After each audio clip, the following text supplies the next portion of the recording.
Dans cette chronique de biologie, on se demandera quel lien peut-on établir entre la petite île de Pâques et la quête de la jeunesse éternelle. Notre point de départ se situe donc sur l'île de Pâques et le chemin que je vous propose d'emprunter est une histoire scientifique de plus de 50 ans, écrite par de nombreux chercheurs, avec en point de mire l'idée de pouvoir prolonger notre espérance de vie et ralentir notre vieillissement. Démarrons ainsi cette chronique en explorant le sol de l'île de Pâques, puis poursuivons ensemble un voyage à la découverte d'une hypothétique fontaine de jouvence. Notre voyage démarre donc sur l'île de Pâques, une petite île perdue située dans l'océan Pacifique Sud, à plus de 3500 km des côtes du Chili. On ne sait pas avec précision à quel moment a démarré le peuplement de cette île, peut-être entre le 9e et le 13e siècle. Cette île de Polynésie est particulièrement connue pour ses centaines de statues monumentales qu'on appelle les moai. Ces étranges et fascinants monolithes sculptés mesurent plusieurs mètres de haut et pèsent en moyenne entre 10 et 20 tonnes. Les moai ont été sculptés et dressés par les habitants de cette île entre le XIIIe et le XVe siècle. Au XVIIIe siècle, un navigateur hollandais, dénommé Jacob Roggeveen, devient le premier Européen à mettre les pieds sur cette île, et il rapporte y avoir trouvé alors quelques 2 à 3 000 habitants. Il baptise cette terre île de Pâques, parce qu'il la découvre le dimanche de Pâques de l'année 1722. En langue locale, l'île de Pâques, ainsi que ses habitants et la langue qu'ils parlent, sont tous appelés Rapa Nui. En 1964, une expédition scientifique canadienne, soutenue par l'Organisation mondiale de la santé, débarque sur l'île de Pâques.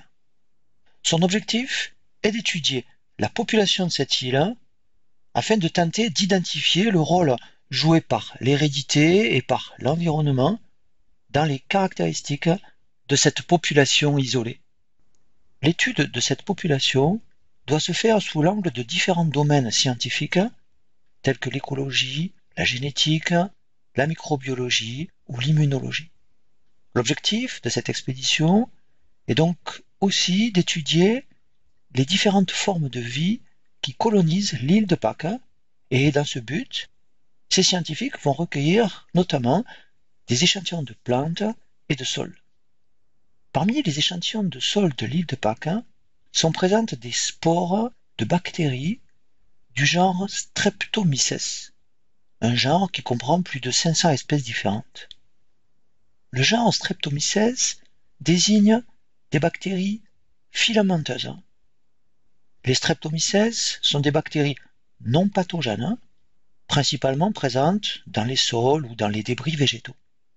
Ces bactéries assurent leur croissance à partir de la dégradation de la matière organique du sol. Quand ces bactéries ont épuisé leurs ressources nutritives, elles ont la capacité de se transformer en spores, qui sont des formes de résistance. Lorsque les conditions redeviennent favorables, ces spores vont permettre de reformer des filaments bactériens qui s'organisent d'abord en un mycélium végétatif présent à l'intérieur du substrat nutritif.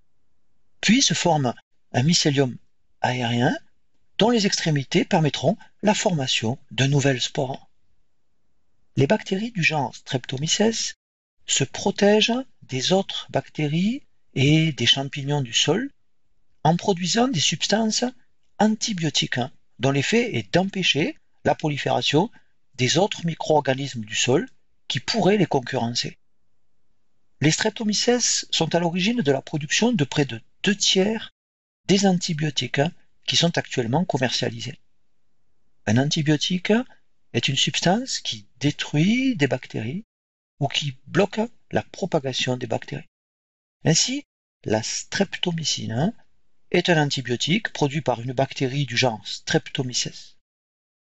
La streptomycine est le premier antibiotique qui a été utilisé pour combattre la bactérie de la tuberculose. Nous sommes maintenant en 1972, c'est-à-dire 8 ans après que l'expédition canadienne ait réalisé des prélèvements d'échantillons de sol sur l'île de Pâques. Parmi ces échantillons sont présents des spores bactériennes que les chercheurs vont en quelque sorte réveiller en leur apportant des nutriments. Et ils isolent ainsi la bactérie Streptomyces hygroscopicus.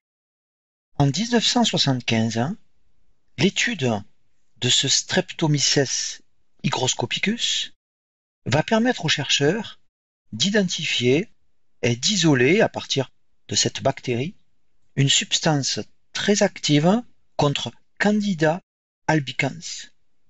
Candida albicans est un champignon microscopique, une levure qui vit normalement dans nos muqueuses, mais qui peut devenir pathogène et conduire par exemple à des mycoses génitales.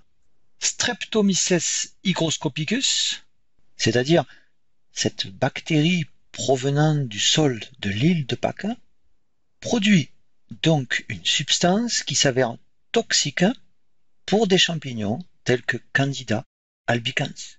Cette substance est donc un antifongique, c'est-à-dire une molécule qui va permettre de lutter contre des infections dues à des champignons microscopiques. Cette molécule a été considérée dans un premier temps comme un antibiotique et elle a alors été appelée la rapamycine, le préfixe rapa provenant du nom Rapa Nui, qui est le nom local de l'île de Pâques.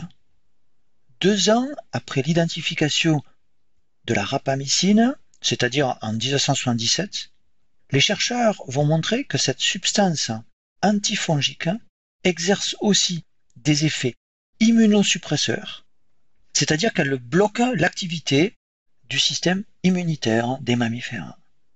La rapamycine est donc capable non seulement de bloquer la prolifération d'une levure comme Candida albicans, mais elle peut aussi empêcher l'activation de cellules du système immunitaire des mammifères, telles que les lymphocytes T. La rapamycine, qu'on appelle aussi le sirolimus, est classée aujourd'hui dans les médicaments immunosuppresseurs. En 1991, des chercheurs parviennent à déterminer le mode d'action de la rapamycine chez la levure. Ils étudient la levure Saccharomyces cerevisiae et identifient dans cette espèce plusieurs levures mutantes résistantes à la rapamycine, ce qui va leur permettre d'identifier 2 nouveaux gènes nommés TOR1 et TOR2, TOR pour Target of Rapamycin, c'est-à-dire cible de la rapamycine.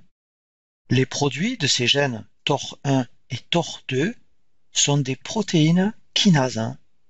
Une protéine kinase est une enzyme qui va agir en phosphorylant d'autres protéines, c'est-à-dire qu'elle permet d'ajouter un groupement phosphate sur certaines protéines cibles dont elle modifie ainsi l'activité. La rapamycine bloque la multiplication de la levure en inhibant l'enzyme TOR.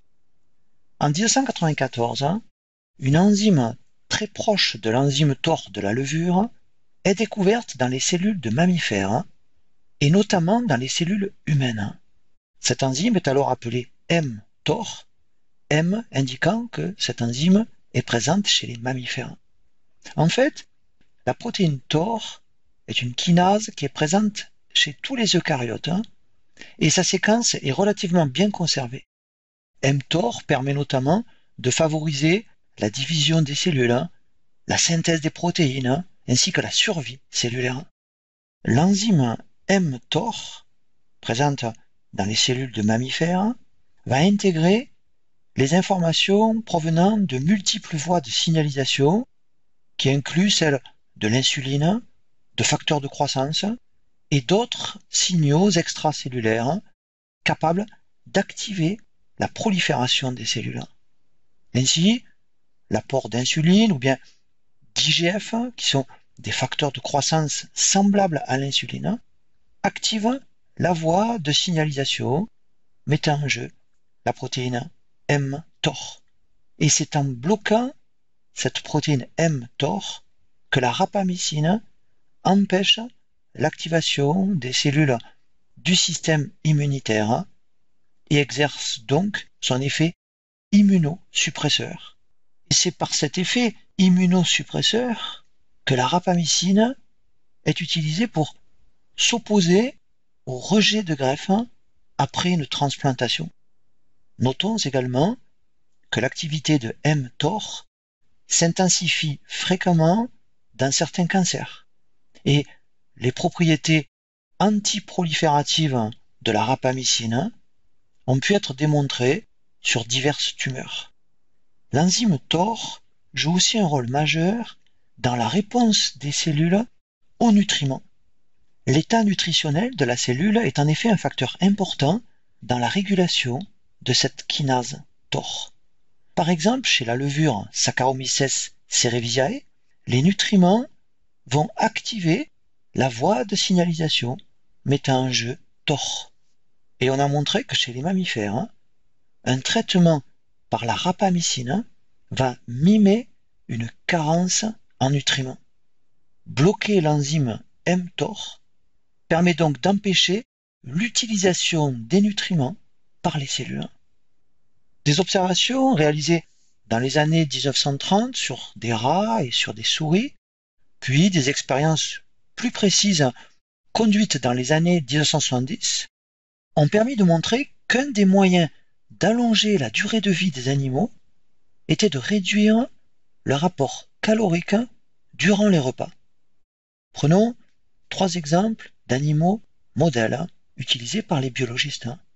Un premier exemple est celui d'un petit ver transparent d'1 millimètre environ qu'on appelle Caenorhabditis elegans et qui appartient au groupe des nématodes qui sont des vers ronds non segmentés. Ce petit ver est un organisme modèle en biologie, notamment pour les biologistes qui étudient le développement. Un second modèle est une petite mouche de quelques millimètres seulement et qu'on appelle la drosophile ou mouche du vinaigre. Et cet insecte a rendu de fiers services aux chercheurs, notamment aux généticiens. Un troisième modèle est celui de la souris blanche, un mammifère très utilisé dans l'expérimentation animale en laboratoire. Et on va soumettre ce petit ver transparent ou cette petite mouche ou encore la souris blanche à une restriction calorique. Cette restriction calorique imposée à ces 3 animaux très différents va prolonger leur durée de vie maximale d'environ 1/3 et elle va ralentir leur vieillissement. Des dizaines d'espèces différentes ont été soumises ainsi à des expériences de diète et elles vivent à chaque fois plus longtemps si leur régime alimentaire est hypocalorique. Et ces animaux soumis à une restriction calorique demeurent en bonne santé. Nous venons de voir que la rapamycine, en bloquant la protéine mTOR, peut empêcher l'utilisation des nutriments.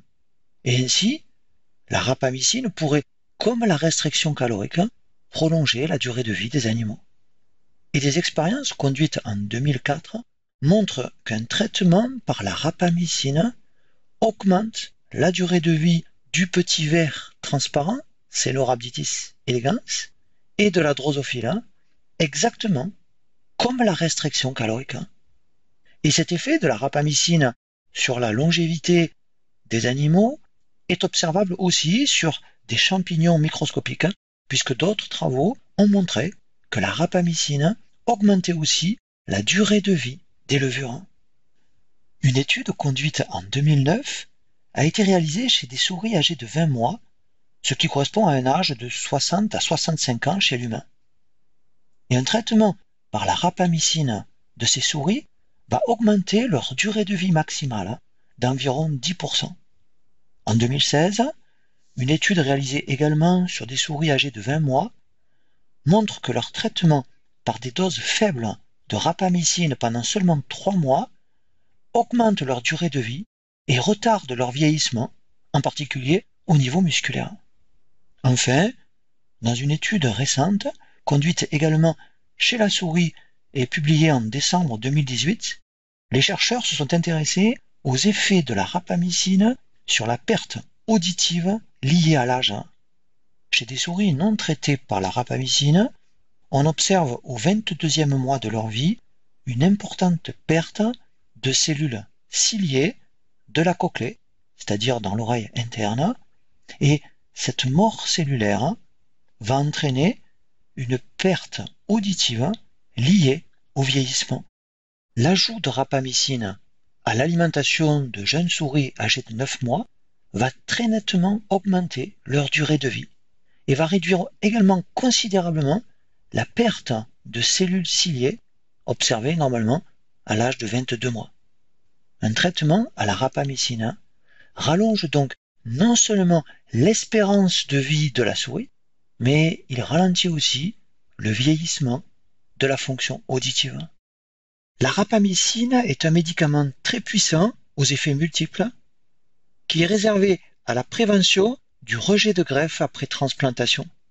Mais l'utilisation de la rapamycine n'est pas sans danger pour l'organisme parce qu'elle provoque des effets secondaires qui peuvent être très graves, notamment parce que son effet d'immunosuppression va augmenter le risque de survenue d'infection.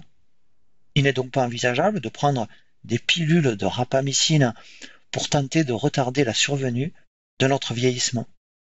Mais des laboratoires sont actuellement en train de développer, par synthèse à partir de la rapamycine, de nouveaux médicaments qu'on appelle des rapalogues, avec l'objectif que ces nouveaux médicaments puissent exercer, comme la rapamycine, le même effet qu'une restriction calorique, afin d'augmenter notre espérance de vie, mais sans avoir les effets secondaires négatifs de la rapamycine.